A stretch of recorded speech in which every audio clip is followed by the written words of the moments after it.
$3 million.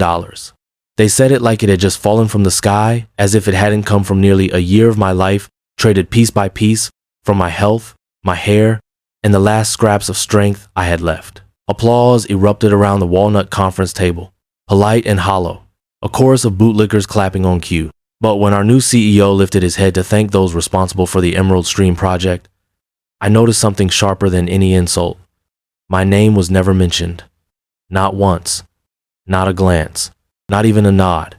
I sat upright, heart pressing tightly against my ribs, breath quiet but heavy. The fluorescent light glinted off Mark Devlin's glasses, our brand new CEO, who just 6 months ago had called me the backbone of operations, now raising a glass in praise of someone else. I wasn't shocked, not entirely, because somewhere deep inside, I'd expected this, expected how people look at you differently when you come back from chemotherapy, thinner, slower, a little more fragile than the energetic young faces they love, parading on the front page of internal newsletters. But expectation doesn't soften betrayal. It only tells you you were right to be afraid. Then Mark placed a hand on the shoulder of the woman next to him, a young, crisp-suited figure with a perfect smile that looked like it belonged in a dental brochure. From now on, he announced, the Emerald Stream account will be led by Ava King, our new development director. Ava, who hadn't been in a single engineering meeting. Ava, who never stayed late when we were up against deadlines. Ava, who wasn't there the night I sent in the final contract draft, trembling from the fever after my third chemo cycle just to beat our deadline. I smiled, not out of politeness, and not because I was okay. It was the kind of smile you wear when you've just crossed the line from heartbreak into clarity. They thought I'd stay quiet. They thought I was too weak after 8 months of battling lymphoma. They thought I'd be grateful just to have a seat at the table again. But what they forgot was this. I didn't just sign that deal, I built it. Every lunch meeting, every midnight Zoom call, every single client memo sent from a hospital bed, it was my name, my voice, and my trust that closed that contract. And most of all, they forgot one unshakable truth. Clients don't sign with PowerPoints. They sign with people. And I was the one they trusted. So I sat there, surrounded by self-congratulation and fake optimism, and one question rang through me like a war drum. If they're willing to erase me after everything I gave, what the hell do I still have to lose? It didn't start in the boardroom. It started 10 months ago, in a sterile room with a flickering overhead light and a doctor who couldn't quite meet my eyes when he said the word lymphoma. I remember that moment vividly, not because I was afraid, but because I was exhausted, and I hadn't even begun the real fight yet. They called it stage 3, aggressive but treatable, and I clung to that word like a raft in open water. Treatable, not curable, not easy, but possible. I went home that night and sat in silence, staring at my reflection, hair still thick, skin still steady, trying to imagine what I looked like when everything changed.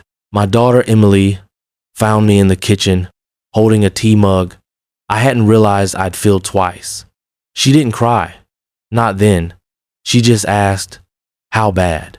And when I told her the truth, she only said, okay, so what's next? That question, simple and calm, grounded me more than any prescription ever could. And what came next was a brutal routine. Early morning appointments, 4 drips that left my mouth metallic and my bones aching, nights spent in bed, too nauseous to eat, but still reviewing drafts, revising decks, and negotiating client calls from beneath a fleece blanket. I wore a scarf when the hair started falling, not to hide but to avoid the awkward glances from people who couldn't decide whether to pity me or pretend nothing was different. But through it all, I worked. Not because I was expected tonal 1 at Bradenworth, Ellis ever asked me to push through chemotherapy for the Emerald Stream account, but because I believed in what we were building. The project wasn't just another green tech contract. It was our first chance to break into large-scale integration with federal partnerships. And I had spent years cultivating the trust needed to make it possible. I wasn't going to let cancer be the reason that slipped away. So while others talked metrics and synergy, I stayed focused on the messy, human part of the deal, the part where engineers didn't trust procurement, where legal flagged impossible clauses, and where the client's compliance team panicked 2 days before signing. I handled every crisis with steady hands and tired eyes, often after a round of radiation that made walking feel like moving through wet cement. There was one week in particular, week 22, I think, when my immune system collapsed and I was hospitalized for 2 nights after collapsing in my bathroom. The doctors told me to rest, that the deal could wait, that work would understand, but work doesn't understand. Not really. Especially when you're in your 50s and recovering from cancer in an industry that worships speed, youth, and flawless optics. I came back that Monday with a feeding tube still taped to my abdomen and my laptop open before I even reached my desk. No one said it aloud, but I could feel the discomfort ripple through the office like smoke in a closed room. They didn't know what to do with me, this woman with a shaved head and a sharp mind who refused to take the hint and fade away. And yet, I delivered every milestone, every metric, every single promise we made to Halcyon Partners. I made sure we kept. My body was losing weight and strength faster than I could measure, but I had never been clearer in my mind. There were nights when I looked at the mirror and didn't recognize the woman staring, back cheekbones too sharp, skin too pale, eyes shadowed from steroids, but inside, something deeper had formed. A steel thread of resolve, forged through pain and betrayal, was wrapping itself around my spine. Because somewhere along the way, as I fought for my life, I started to sense the whispers. Subtle, strategic, and predictable. A couple of skipped meetings, a new face at client reviews, an assistant CC'd where I used to be addressed directly. And then came Ava Young, polished, photogenic, and eager in a way that only someone untouched by real stakes can be. She asked too many questions with too much entitlement. She shook hands too quickly. And she smiled the kind of smile that suggested she already saw the end of the movie with her name in the credits. I didn't want to believe it at first. I told myself I was paranoid, that the illness had made me sensitive, that it was just temporary support while I regained strength. But that was the lie they wanted me to tell myself. The real truth was far simpler and far colder. They were waiting for me to either quit or die, but I did neither. I kept showing up, even when my hands trembled too much to hold a coffee mug steady. I responded to client concerns at 3 a.m. between hot flashes and chest tightness. I managed a crisis call with Halcyon's legal team while hooked to an IV in a treatment chair. I did it because I believed naively, perhaps that loyalty would matter, that after years of delivering results and mentoring others, someone would remember who held the threads when everything threatened to fall apart. But in the end, all they remembered was that I had become a liability, a placeholder, until someone shinier showed up. And the moment they saw Ava as the replacement they could parade around investor calls, they didn't hesitate. They smiled, they clapped, and they erased me. There's something no one tells you about surviving illness while still trying to survive corporate life. It's not the fatigue or the physical pain that wears you down first, but the quiet erosion of how others see you. You become inspiring, which is often just a polite way of saying no longer essential. And yet, in the face of that perception, I gave more than I ever had. Not because I needed approval, but because I had something to bravado myself. If no one else, that I still mattered, that my work still meant something. For 11 months, I poured everything I had into the Emerald Stream initiative. It wasn't just another green energy contract to make, it was the culmination of everything I'd learned, fought for, and believed in during my 20-year career. From the moment we pitched the idea to Halcyon Partners to the minute the final prototype was ready for inspection, I was there for every call, every late-night negotiation, every hurdle that nearly derailed the entire deal. I didn't just manage the moving pieces, I held them together, even when I felt like I was coming apart. There were days I pushed through 16, sometimes 18-hour stretches, pausing only for short naps on the office couch or quick check-ins with my daughter, who had grown used to finding reheated dinners and notes scribbled in the margins of her textbooks. Emily never complained. She just hugged me tighter each night, as if she could feel how close I was to breaking even when I didn't say a word. I missed birthdays, family reunions, and a vacation I had been promising her for 5 years. I told myself it was temporary, that the success of this project would make up for the absence, that recognition would culminate just in the form of a bonus or a title, but in the dignity of knowing I had been seen. I believed, foolishly perhaps, that merit still mattered in places like Bradenworth, Ellis. That work done with conviction and integrity still had weight in a world increasingly obsessed with optics and presentation. I remember one week in particular when the client's entire legal department threatened to pull the plug over a last-minute clause conflict. It was a Friday night, I had just finished a round of treatment, and my hands were shaking so badly I could barely hold a pen. But I stayed late, redrafting the documents line by line, fueled not by caffeine, but by a stubborn will that refused to let the deal collapse. At 3:47 a.m., I sent the final version with a cover note that simply read, "Please confirm by 9 a.m. Monday." They did, and I came in that morning, pale and exhausted, but smiling because I knew I'd held the line when no one else could or would. But even then, the signs were already there. My name began disappearing from internal updates. Meeting invites were accidentally omitted. Questions I'd normally field were redirected to Ava, who had only been shadowing the project for 3 weeks, yet spoke as if she'd been there since inception. At first, I made excuses, assumed it was poor communication or a temporary oversight, but soon, the pattern became too deliberate to ignore. She began arriving early to meetings I hadn't been invited to, chiming in with buzzwords and half-understood talking points. I watched as the narrative slowly shifted how Mark would reference new leadership perspectives and praise her fresh energy without so much as acknowledging the 11 months of groundwork that had made any of it possible. It was subtle at first, the kind of professional ghosting that doesn't come with a pink slip but stings just the same.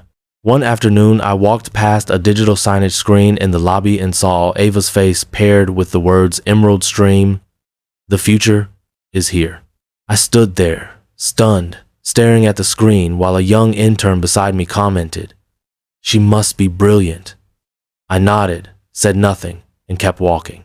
The truth was, I had given them everything. My time, my health, my trust. I had stayed loyal through 3 executive transitions, 2 reorganizations, and a corporate merger that nearly gutted our division.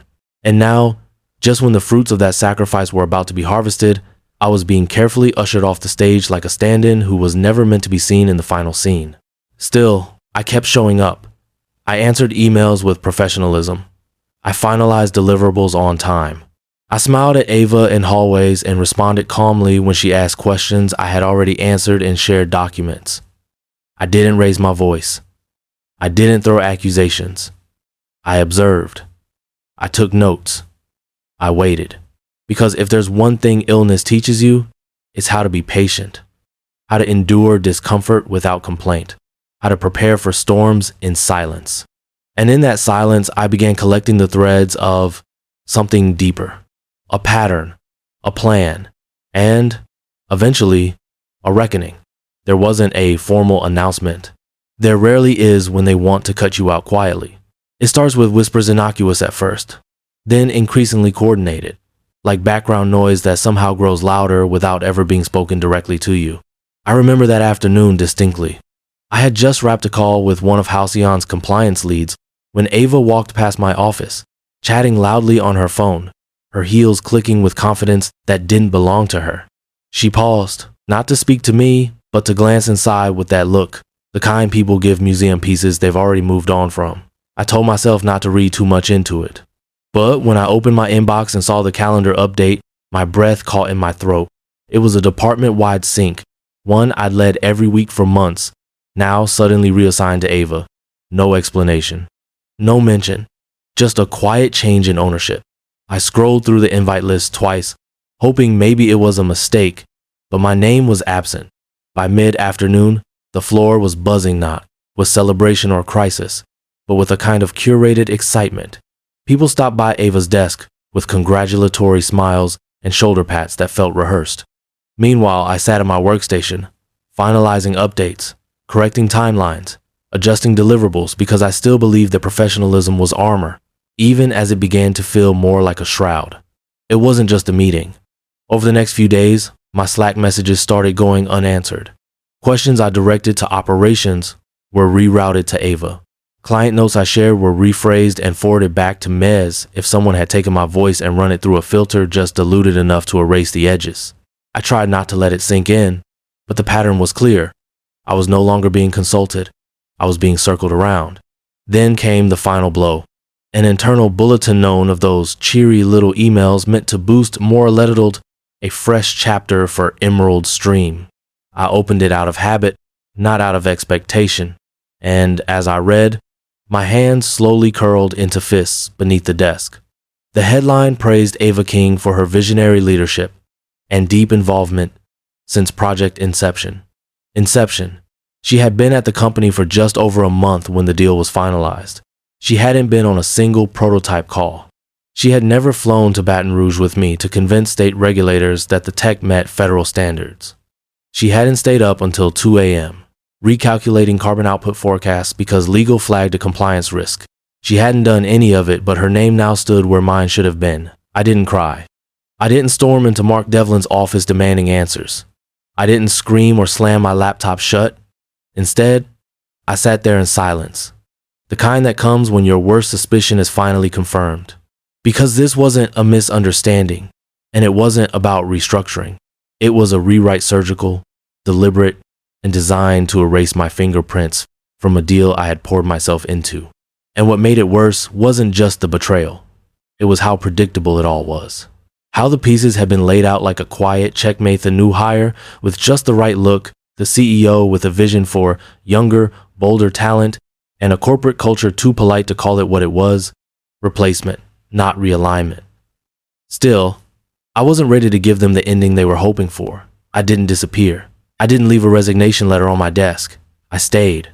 I observed. I started saving emails, collecting dates, documenting decisions, screenshotting edits, because if they wanted to revise history, I was going to keep the original manuscript. That night, I drove home under a slate gray sky, windshield wipers clicking against the drizzle like a metronome of quiet rage. Emily was waiting up, nursing a cup of mint tea, and wearing that same expression she used to wear as a kid when she'd caught someone lying. "You look like they stabbed you in the back," she said, eyes narrowing. "They didn't even bother with a knife," I replied. "They used a keyboard and a meeting invite." She didn't ask for details. She didn't need to. Instead, she pulled a blanket over both our legs and handed me her tea. And for a long time, we sat there in silence, hers comforting, mine seething. I thought back to something my father used to say when I was a girl. The cruelest betrayals come with a handshake and a smile. That was what this was. Not a confrontation, not a betrayal forged in anger, but one wrapped in professionalism, dressed in corporate language, and delivered with a smile from people who had already decided you no longer mattered. But if they thought I would vanish quietly, they had never truly seen me. I wasn't weak because I had been sick. I wasn't expendable because I was older. And I wasn't defeated because they had chosen someone else to sit at the table I built. No. I was watching, I was listening, and in that moment, I began planning not revenge for revenge's sake, but something far more powerful, a reclamation of truth, of voice, of worth. They had erased my name, but they forgot I still had the pen. In the weeks that followed the so-called transition, the walls of my professional world didn't crumble all at once. They closed in inch by inch, so slowly that someone on the outside might not have noticed anything at all, but I noticed. What began as exclusion from meetings became silence in conversations. Colleagues I had mentored, people who once dropped by my desk for advice or reassurance, suddenly started avoiding eye contact, their smiles stiffening as if they feared being seen with me might put their own positions at risk. It was the corporate equivalent of being ghosted, professional, polite, and utterly calculated. The hallway greeting stopped first. Then the collaborative documents I used to manage were reassigned without comment. Emails that used to begin with, "Hi Linda, can you weigh in?" became threads where I was merely CC diff. I was included at all. Even the project chat channels I had set up were quietly archived and replaced by new ones, run by Ava, filled with clip messages and buzzwords that lacked both substance and context. I didn't confront anyone. I didn't ask questions I already knew the answers to. Instead, I observed. I watched as my presence became a formality, tolerated but no longer acknowledged. I answered what I was asked, completed the tasks I was still responsible for, and all the while I documented.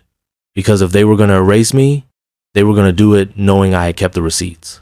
One afternoon, I received an invite to a meeting titled Vision 2030, Strategic Restructure. It was sent by Mark Devlin's assistant and included the entire executive team minus me. The message thread that followed made it clear. This wasn't just a mistake. This was a clean break, a version of the company's future where my name didn't exist. And yet, no one had the decency or the courage to say it out loud. There was no direct confrontation, no email that said, "You're no longer part of this." They wanted my silence to confirm their choice. They wanted me to walk out on my own so they wouldn't have to push. It was during this stretch, these days of enforced invisibility, that I understood a truth I had long tried to deny. This wasn't about oversight or strategy, it was about optics. Mark wanted a younger face at the helm of Emerald Stream because he believed that's what clients and investors wanted to see. He wanted sleek, fast-talking, photogenic optimism, not the seasoned, scarred persistence of someone who had fought cancer while keeping the contract alive. But here's the thing about being made invisible. It sharpens your vision. And in that enforced silence, I started connecting dots they had hoped I wouldn't see. The HR department had stopped updating me on role developments. Internal memos referencing the project's core leadership excluded not only my name, but any trace of my involvement. A new org chart circulated quietly among mid-level managers' hands just like that. I was gone. But the erasure wasn't limited to internal documentation. It extended to client-facing interactions. I was removed from distribution lists that included Halcyon's senior team. Project updates were filtered through Ava, who delivered my original plans under new branding as if she had built them from scratch. The client, apparently unaware of these shifts, continued to request meetings with the strategist who solved the regulatory delay, never realizing I was no longer being copied on the responses. I knew the tipping point would come. All I had to do was stay quiet just a little longer. In the meantime, I scheduled a casual coffee with Rachel Langston from HR Woman. I had once mentored back when she was an intern who thought her voice was too soft for corporate meetings. Now she wore tailored suits and walked with the clipped cadence of someone who knew too much and said too little. When we sat down, I didn't accuse, I simply asked if she had noticed the shift in leadership attribution. Rachel hesitated, sipped her coffee, and offered a vague, diplomatic answer about ongoing structural alignment. But then she leaned in slightly and added, almost in a whisper, "Mark's been pushing for what he calls a succession narrative. Younger faces, sharper energy, it's not personal." But of course, it was. Because it had to be personal for them to work so hard to erase me. It had to be personal for someone to comb through every asset I had created and surgically remove my name. It had to be personal to assign Ava a made-up title like Strategic Liaison, then backdate her contributions on an internal wiki page that used to be mine. That evening, as I sat in my living room with the lights dimmed and the windows open to the hum of a quiet suburban street, I opened my old project folders, not just the contracts and deliverables, but the call logs, the meeting notes, the prototypes I had annotated during chemo treatments when my hands could barely hold a pen. I wasn't looking for proof of what I had done. I knew what I had done. I was collecting something far more valuable, a trail of truth. Because if they wanted to write me out of their version of this story, I would write my own. Not a scream, not a spectacle, but something stronger, a slow, deliberate reckoning.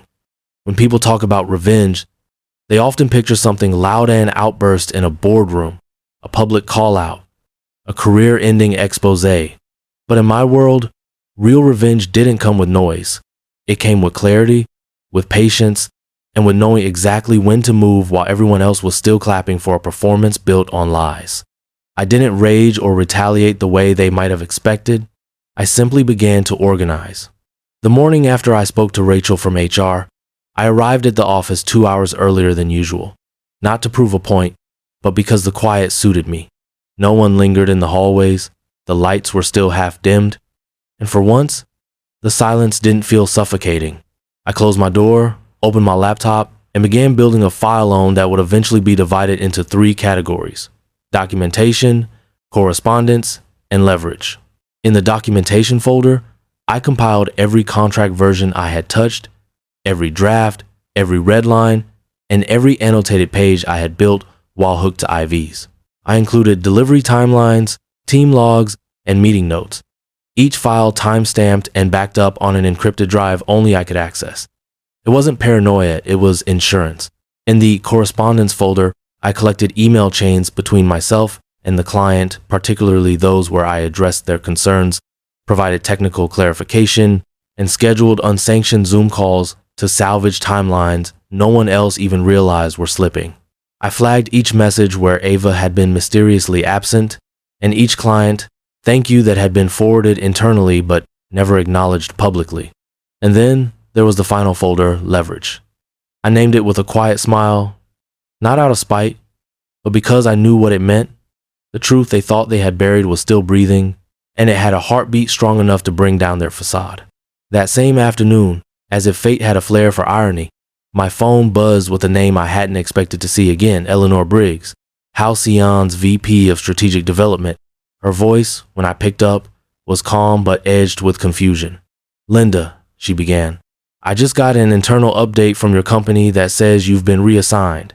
Is that accurate?" I paused, heart steady but hands tightening around the receiver. "Yes," I said, simply. A beat of silence followed. Then, with crisp conviction, she added, "Well, I have a problem with that." And just like that, the balance shifted. Eleanor requested a private meeting the next morning, away from offices, away from watchful eyes. We met at a quiet cafe in Arlington, a place with no company logos and no small talk, just two women in business attire and a truth too heavy to ignore. She didn't ease into the conversation. She came straight to the point. "Did you voluntarily step back from Emerald Stream?" I shook my head. "No, I was replaced." Her lips thinned, her jaw tightening. "That's what I thought. Because you're the reason we signed. You built the trust. You fixed the prototype mess. You handled legal when my own counsel was ready to walk. We moved forward because of you, not because of whoever this Ava person is." I swallowed the lump rising in my throat. The trip to Baton Rouge, the regulatory scramble, the 72 hours without sleep, none of it had been forgotten. It had simply been ignored. Until now. Eleanor leaned in. "I want to offer you something not as a favor, but as a smart decision. I want you to come on as an independent advisor, reporting directly to us. Same compensation, possibly more. You'd be working for Halcyon, not through Bradenworth Ellis. You'll never be sidelined again." I sat back, stunned, not by the offer itself, but by the quiet, powerful way it landed. It wasn't vengeance, it was reclamation. "Take a few days to think about it," she said, standing up and reaching for her coat. "But just know clients remember who shows up when it matters, and we haven't forgotten who earned this." As I drove home, the fatigue that had wrapped around me for weeks began to lift. Not because the storm had passed, but because I was no longer bracing against it. I was steering right into it, with the truth as my compass and nothing left to lose. That night, I renamed the leverage folder. I called it Plan B, and by morning, the first email was already drafted. Not to Eleanor. Not yet. But to someone else, someone I hadn't spoken to in years, but who owed me a favor big enough to tip the scales. Her name was Naomi Traxler, Senior Compliance Officer at Beckridge Capital, one of Bradenworth's largest financial stakeholders. We hadn't spoken since we sat on opposite sides of a merger battle 5 years earlier. She had won that fight, but we had both walked away with a grudging respect for how the other played the game.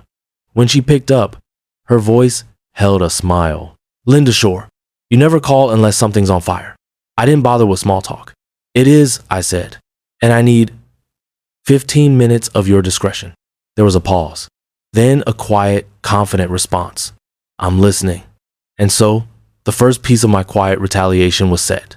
Not to destroy careers, not to burn bridges, but to restore the balance they had so casually undone. Because if I was going to be written out of my own legacy, then I would return as the author of a new 1-1 they would never see coming. It happened in the middle of an otherwise ordinary Thursday. The office was humming with its usual mix of artificial calm and unseen agendas, and I was at my desk organizing a timeline for the next project handoff, not because I was asked, but because I still cared about what we were building, even if those in charge had forgotten who built it. When my phone lit up, I didn't recognize the number at first.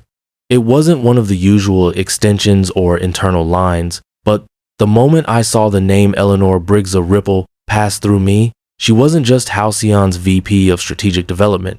She was the client. The client.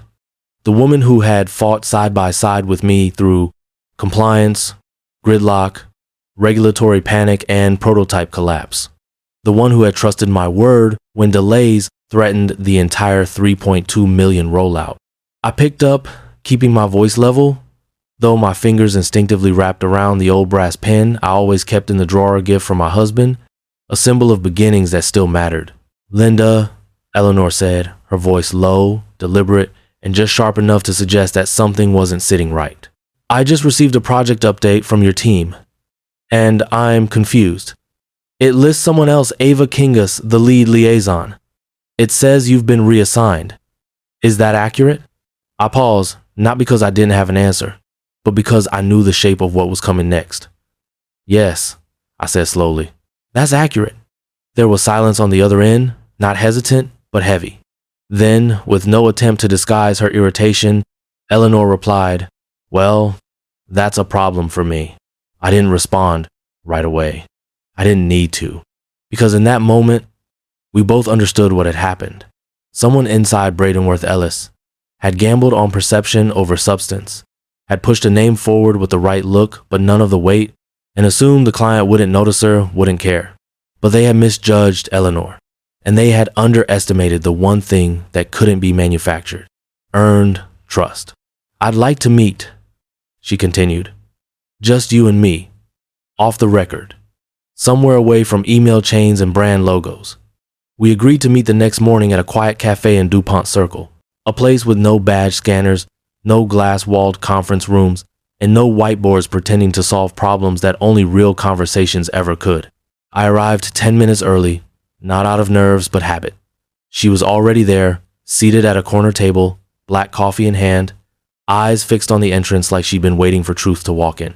She didn't offer pleasantries, didn't ask about the weather or how I was feeling after treatment. She went straight to the question.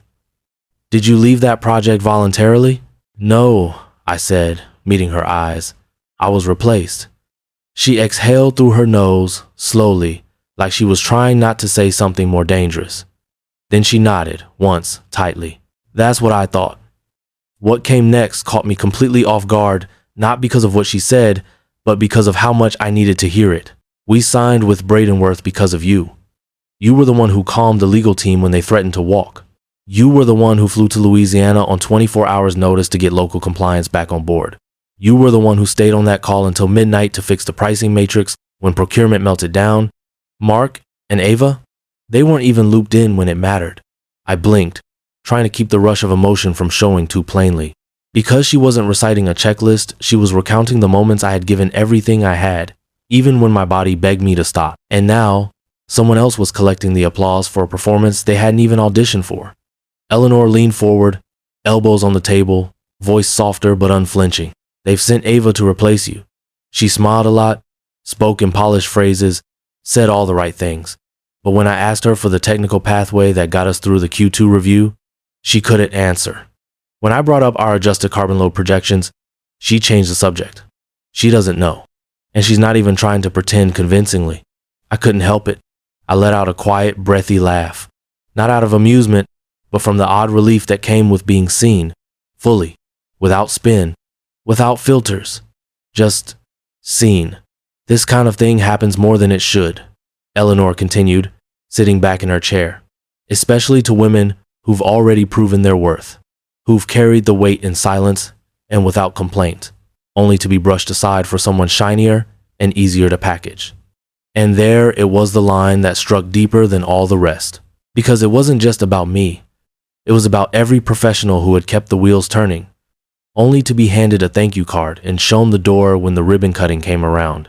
"So," I asked, my voice steady, "what now?" She didn't hesitate. "Now I offer you a different path. I want you to come on as an independent advisor, not through your company directly with us. You'd work with our internal integration team. You'd report only to me. Compensation stays the same, maybe even higher. More importantly, you'd have autonomy. No middlemen, no rewriting, just the work and the people who respect it." I sat still, letting the offer settle into the space between us, not as a gift, not as a lifeline, but as a door I thought had long since been slammed shut, now quietly opening again. "You don't have to decide today," she said, gathering her things. "Just know this Mark made a mistake. He underestimated how much loyalty matters in business, and that's a mistake I don't intend to repeat." I nodded, slow and grateful, not for the opportunity, but for the validation that I had not imagined the erasure, nor the value of my quiet, unflashy effort. It had been real, It had mattered. And now it had returned not as vengeance, but as proof. As I walked back to my car, I didn't feel triumphant. I felt grounded, centered, focused, because the tide had begun to shift. And this time, I was ready to walk on solid ground. I didn't rush into an answer that night. I could have called Eleanor back immediately, accepted the offer with the relief of someone who had been pulled from deep water and handed a dry towel. But something in me, something that had been sharpened by months of dismissal and quiet indignity, told me to pause. Not out of hesitation, but out of deliberation. For too long, I had been forced into decisions made by other people, executives who never read the fine print, managers who mistook silence for submission, and a CEO who believed that a strategic realignment could erase 20 years of reputation built not on charm or shortcuts, but on resolve. And now, with the weight of Eleanor's offer still settling on my shoulders, I realized I was finally in a position they had never imagined I would reach again, one of choice. So I chose to take a breath. I closed my laptop, turned off the overhead lights, and spent the evening with Emily. We cooked dinner slowly, without the usual rush, and laughed about how I still couldn't remember how to fold dumplings properly. We didn't talk about work. Not because it wasn't looming, but because for the first time in a long while, it didn't own me anymore. The next morning, I went for a walk before the city woke up. I watched the light change over the Potomac, felt the crisp air settle into my lungs, and knew with certainty that whatever came next, it would not be dictated by fear or fatigue or the need to prove something to people who had already shown me they were never truly watching. I would move forward, but only on my terms. By noon, I sat down at my desk and replied to Eleanor's message with a short, clear note. I'm in. Let's discuss details later this week. I'd like to finish a few things first properly. Because even now, even after everything they had done, I wasn't walking away with bitterness. I wanted to leave with dignity. Not for them, for myself. And dignity, I've learned, is sometimes choosing not to slam the door, but to walk out with your name intact and your head high. What followed wasn't dramatic. It wasn't loud, but it was mine. I began winding down my internal involvement with Bradenworth Ellis, while making sure the loose ends I had once managed wouldn't unravel into chaos. I didn't send angry emails. I didn't call out names. I simply worked with quiet precision, knowing the client had already pulled back, knowing a storm was quietly brewing on the executive floor, and knowing most of all that I had something they no longer did, the trust of the one relationship that had actually mattered. At the same time, I reached out to Naomi again. Our brief call days earlier had sparked more than just a favorite, had ignited something larger. I explained the internal shifts, the fabricated titles, the project distortions, and the sudden disappearance of original documentation regarding my leadership. She didn't promise action. She didn't need to. She just asked for a copy of my project summary and a timeline of events leading up to Ava's appointment. I can't guarantee fireworks, she said, but I can guarantee they'll feel heat in the boardroom. That was enough. By midweek, I received a simple message from Eleanor. Meeting set. Internal audit requested. You'll want to keep an eye on things Thursday. I didn't reply right away. I didn't need to, because the shift was already happening not just within the company, but within me. For months, I had been painted as outdated, expendable, and quietly phased out. But what they hadn't realized, what so many overlook when trying to replace people with polish over presents, is that true leadership leaves fingerprints that don't wash off just because someone new wears the badge. Now, for the first time since that day in the boardroom when they clapped around me and spoke like I wasn't there, I wasn't surviving, I was steering, not to prove them wrong, but to prove that they were never the ones with the power to begin with, the calendar invite came just after 8 a.m., marked urgent. Executive review, Emerald Stream. No agenda, no preamble. Just a line from Mark Devlin's assistant with the time, the room, and an implied weight that didn't need to be written. I knew exactly what it was. By the time I walked into the glass-walled conference room on the 28th floor of Bradenworth Ellis, I had already rehearsed every line I wasn't going to say. Because this wasn't about clever comebacks or dramatic reveals. This was about evidence, precision, control. Mark was already seated, flanked by two board members I didn't recognize immediately, one older, with sharp eyes and a silk tie that looked too expensive for someone who claimed to care about budgets. The other, a woman I had met only once in passing, who now studied me like a puzzle she was beginning to understand too late. And then, of course, Ava. She sat beside Mark, hands folded on the table, her smile brittle at the edges, eyes slightly too wide for someone confident in her own story. "Linda," Mark said, gesturing to the empty seat across from him. "Thank you for making time. We felt it would be beneficial to address a few concerns in person." His tone was smooth, almost rehearsed, but the faint twitch in his jaw betrayed him. "Of course," I replied, setting my briefcase down calmly, pulling out a tabbed binder that had taken shape over months of quiet preparation. "Happy to clarify whatever you need." The woman on the board leaned forward slightly. "We've received inquiries from Halcyon regarding project leadership inconsistencies and timeline discrepancies. We're also aware of a recent request for audit documentation linked to Emerald Stream's deliverables. Would you be willing to share your records regarding your involvement?" I didn't flinch. I didn't hesitate. I reached into the binder and pulled out a stack of documents, each one marked, signed, dated, and undeniably mine. "Of course," I said, sliding the papers across the table. "Transparency is always in everyone's best interest." For a moment, no one moved. Then the older board member picked up the first page and began flipping through, his brow furrowing slowly, rhythmically, like the beat of a slow drum. He didn't ask questions. He didn't need to. Every timeline matched, every email chain clearly attributed, every point of contact with Halcyon traced back not to Ava, but to me. Every clause, every escalation, every single hard-won concession in writing. Mark shifted in his seat, his fingers laced tightly together on the table. Ava stared at the corner of the room like she wished it would swallow her whole. "I want to be clear," I continued, my voice steady, not sharp. "This isn't about accolades. It's about accountability. I led Emerald Stream from the moment it was a scribbled idea on a whiteboard, through compliance, prototyping, and final delivery. That leadership wasn't removed by process, it was replaced through intent." There was a pause, a long one, the kind that stretches time just enough for truth to settle into the cracks of denial. Then the older board member finally spoke. "Mr. Devlin, when we asked last week for internal documentation of project leadership, why were these records not included?" Mark cleared his throat. "We were still reviewing team structure." A laugh almost escaped me, but I caught it, folded it back into my chest where the years of restraint lived.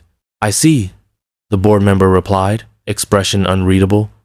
Then came the next blow, not from me, but from the other woman.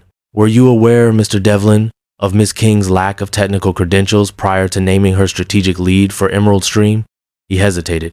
"She brings a perspective we felt was important. Energy, forward thinking.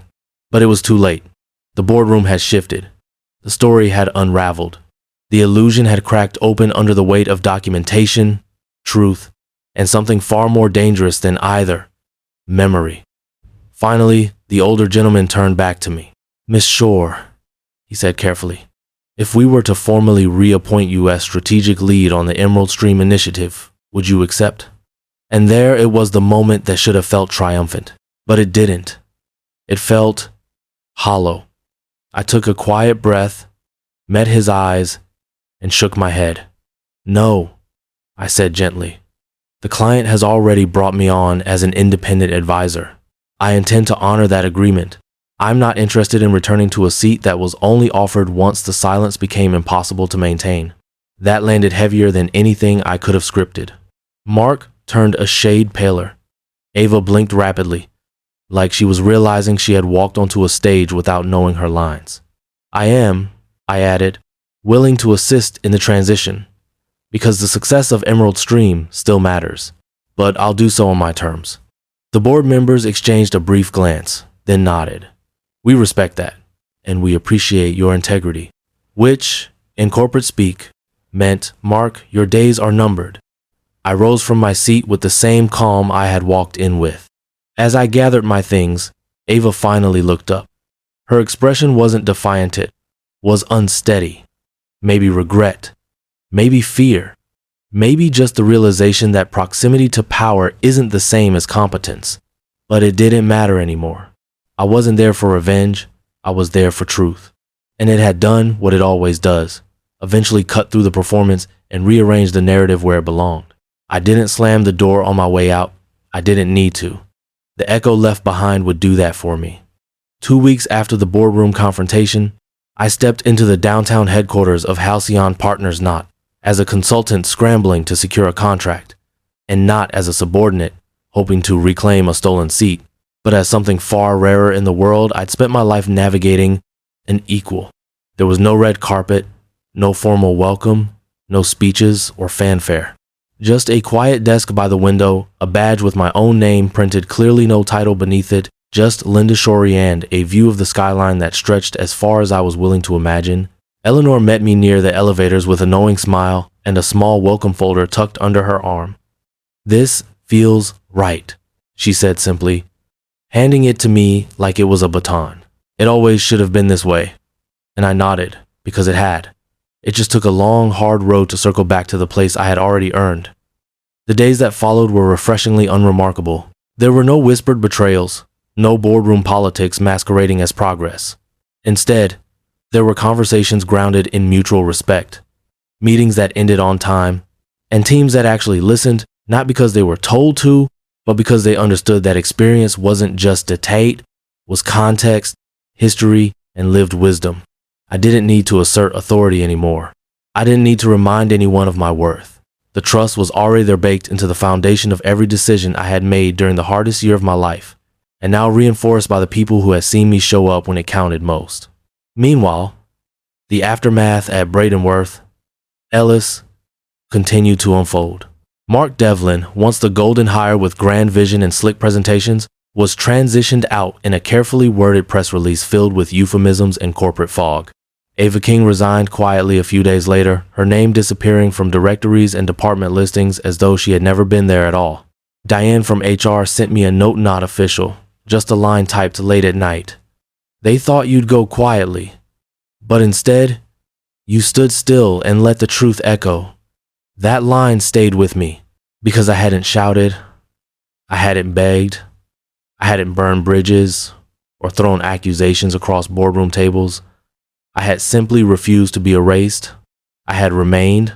I had let the facts do what facts always do when given time, reveal the fault lines beneath every false narrative. One afternoon, as I wrapped up a session with the integration team, a young analyst approached me. She couldn't have been more than 23, nervous eyes, polite posture, and something quietly urgent in her voice. "I think I read about you," she said, hesitating just enough to seem unsure whether she should continue. "There was this article about women being replaced in tech projects they built. It didn't say your name, but it felt like it was you." I smiled, not because she was right, but because she has seen through the silence. "Maybe it was," I said, "or maybe it was about all of us." She nodded, holding her notebook to her chest like it carried something heavier than code or numbers. It gave me courage. And in that moment, I felt something I hadn't allowed myself to feel fully, not even after the boardroom, not even after Eleanor's offer.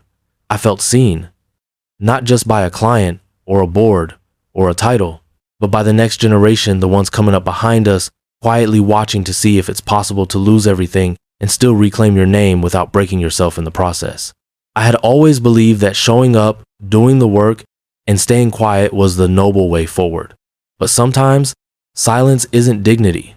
Sometimes, it's permission. And when the system is built to forget the people who carried it, the most radical thing you can do is refuse to disappear. Joel, have you ever been sidelined for something you helped build? Has your quiet work ever been credited to someone louder, shinier, or newer while you were asked to smile and move on? You're not alone. Share your story in the comments below, because somewhere out there, someone else needs to hear it and to know that quiet strength is still strength, and truth doesn't fade when it's rooted in integrity. Let's make sure our voices are not only heard, but remembered.